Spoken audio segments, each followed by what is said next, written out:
Essa é a lista dos antepassados de Jesus Cristo, os descendentes de Davi, que era descendente de Abraão. Abraão foi pai de Isaque, Isaque foi pai de Jacó, e Jacó foi pai de Judá e dos seus irmãos. Judá foi pai de Pérez e Zera, e a mãe deles foi Tamar. Pérez foi pai de Esrom, que foi pai de Arão. Arão foi pai de Aminadab, que foi pai de Nazom, que foi pai de Salmon. Salmon foi pai de Boaz, e a mãe de Boaz foi Raabe. Boaz foi pai de Obed, e a mãe de Obed foi Ruth. Ruth foi pai de Jessé, que foi pai do rei Davi. Davi e a mulher que tinha sido esposa de Urias foram os pais de Salomão.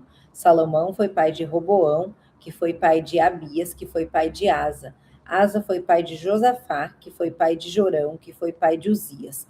Uzias foi pai de Jotão, que foi pai de Acás, que foi pai de Ezequias. Ezequias foi pai de Manassés, que foi pai de Amon, que foi pai de Josias. Josias foi pai de Jeconias e dos seus irmãos, no tempo em que os israelitas foram levados como prisioneiros para a Babilônia. Depois que o povo foi levado para a Babilônia, Jeconias foi pai de Salatiel, que foi pai de Jorobabel. Jorobabel foi pai de Abiúde, que foi pai de Eliaquim, que foi pai de Azor. Azor foi pai de Sadoque, que foi pai de Aquim, que foi pai de Eliúde. Eliúde foi pai de Eleazar, que foi pai de Matã, que foi pai de Jacó.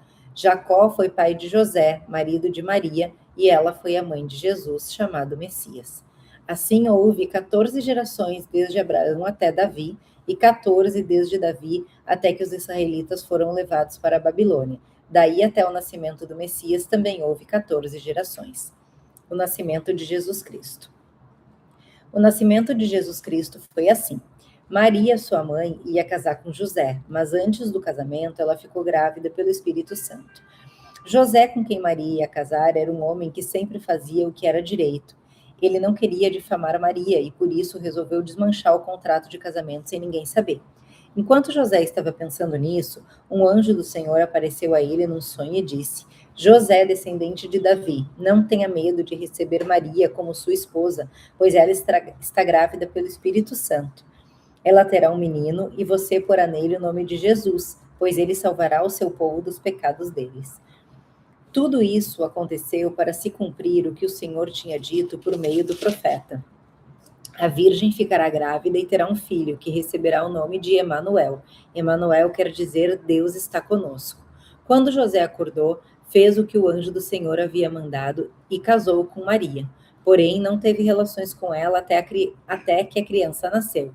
E José pôs no menino o nome de Jesus.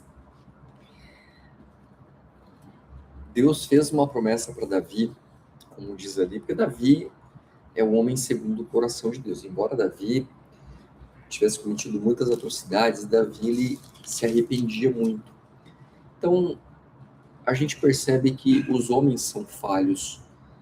O problema não é nós sermos falhos, porque todos nós vamos errar, todos nós vamos passar por tribulações, e isso faz parte do jogo. Mas Davi se arrependia. Davi cometia um erro, ele se arrependia, orava, se martirizava. Como é o seu coração?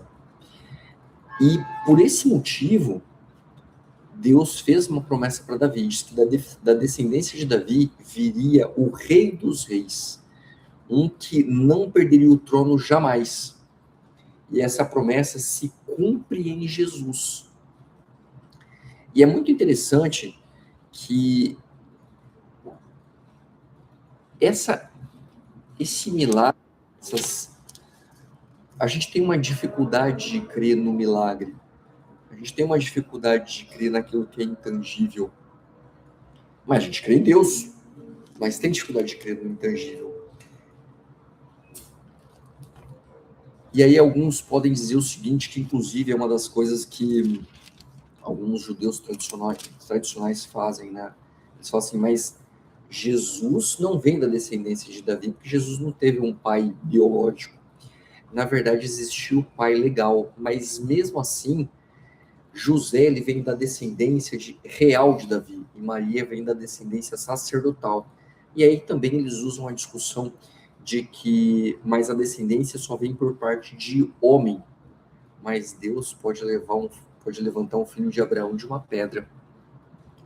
E aí eu pergunto, se a gente crê em Deus, se a gente crê no milagre que Deus faz, se a gente crê na promessa de Deus, a promessa ela foi revelada desde o Velho Testamento até aqui. Como não acreditar nisso? Outra coisa que eu acho muito legal é que lá no começo Deus já fala da autoridade que Jesus nos deu. Lá no começo ele já deu essa autoridade para a gente sobre todas as coisas. E logo mais a gente vai ver que Jesus dá autoridade para a gente fazer mais coisas do que eles fizeram, basta a gente ter uma fé acima de um grão de mostarda. É isso. Vamos pro próximo, amorzinho. Vamos.